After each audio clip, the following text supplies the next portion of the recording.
Salut mes petits haricots, moi c'est Anna Banana, bienvenue sur ma chaîne. Juste avant de commencer, je voulais juste faire une petite introduction pour vraiment vous remercier. Le premier épisode a super bien marché, je ne m'attendais pas à autant d'engouement et ça me fait vraiment super plaisir. Je sens que c'est vraiment un chemin super intense et intéressant que je suis en train de vivre et que je vais continuer à découvrir au fil des mois, et je suis trop contente de pouvoir le documenter et pouvoir aussi vous faire voyager à travers ça. Et je voulais juste rappeler que je fais ce voyage en lien avec l'école d'agroécologie voyageuse, qui est une formation de 8 mois où 6 mois et demi sont dédiés à faire des stages auprès de fermes qui sont dans un modèle agricole respectueux du vivant. Et c'est super inspirant aussi. J'ai fait une vidéo sur le début de ma formation si ça vous intéresse, n'hésitez pas à aller voir. Merci beaucoup pour votre soutien, ça me touche vraiment énormément. Et voilà, c'est parti pour l'épisode 2. Bon visionnage.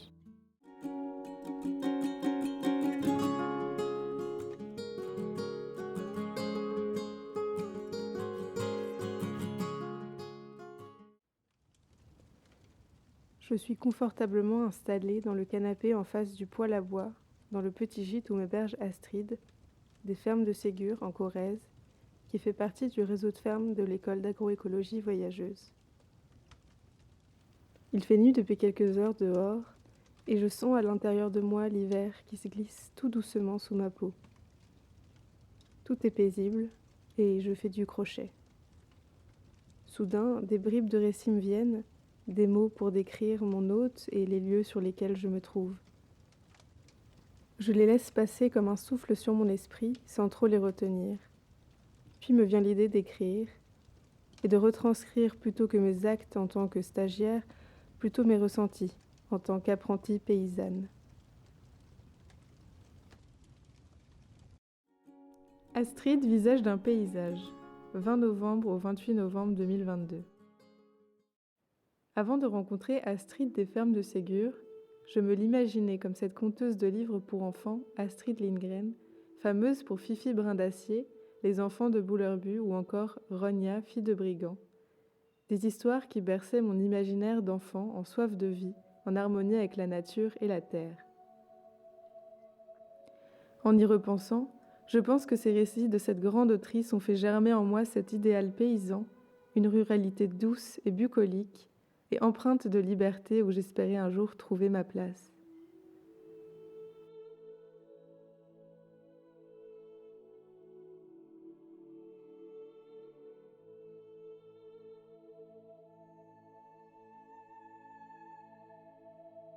J'ai senti en Astrid qu'elle portait elle aussi dans son cœur ce désir de refaire corps avec sa terre familiale et de rallumer dans l'agriculture les récits qui se racontent dans les champs.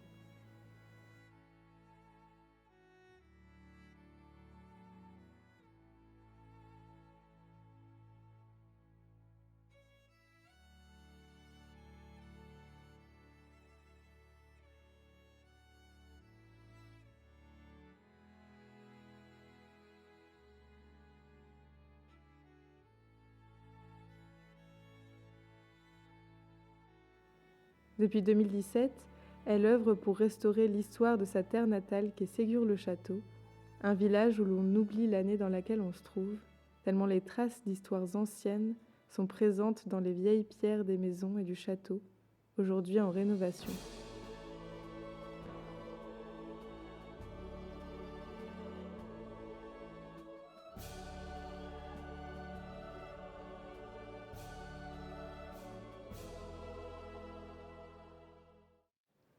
Le seul indice, l'année du millésime sur l'étiquette des bouteilles de vin blanc provenant des vignes de son compagnon Mathieu, architecte et plus récemment vigneron. Astrid ne redonne pas seulement une place à un paysage d'antan, elle écrit, ensemble avec sa famille, avec les porteurs de projets des différentes parcelles qu'elle met à leur disposition et avec son petit élevage de bovins, ovins et équidés, de nouveaux chapitres. La vigne y trouve un nouveau berceau, bien que les terres corréziennes n'aient traditionnellement pas hébergé cette culture. Et on peut dire que ça marche plutôt bien, avant même d'avoir goûté le nectar de ses fruits, si l'on en croit le petit cheptel de brebis Shropshire qui pâturent dans la vigne et qui semble approuver l'expérience.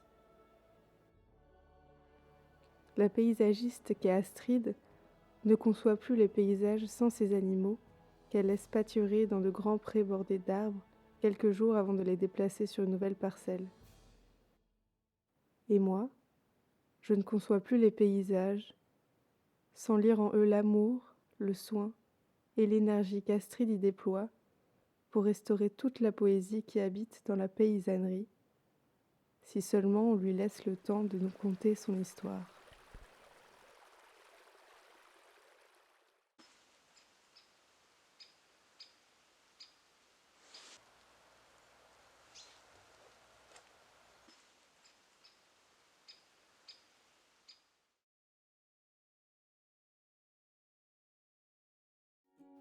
La semaine prochaine, je vous parle de ma rencontre avec Alice, éleveuse d'alpagas et de chèvres et lapins angora, de ma visite d'atelier chez la SCOP Laine et compagnie,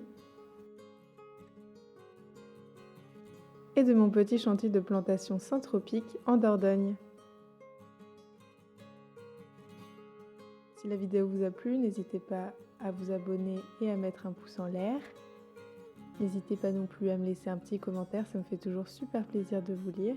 Et de vous abonner sur mon compte Instagram. Je vous fais plein de bisous et je vous dis à dimanche.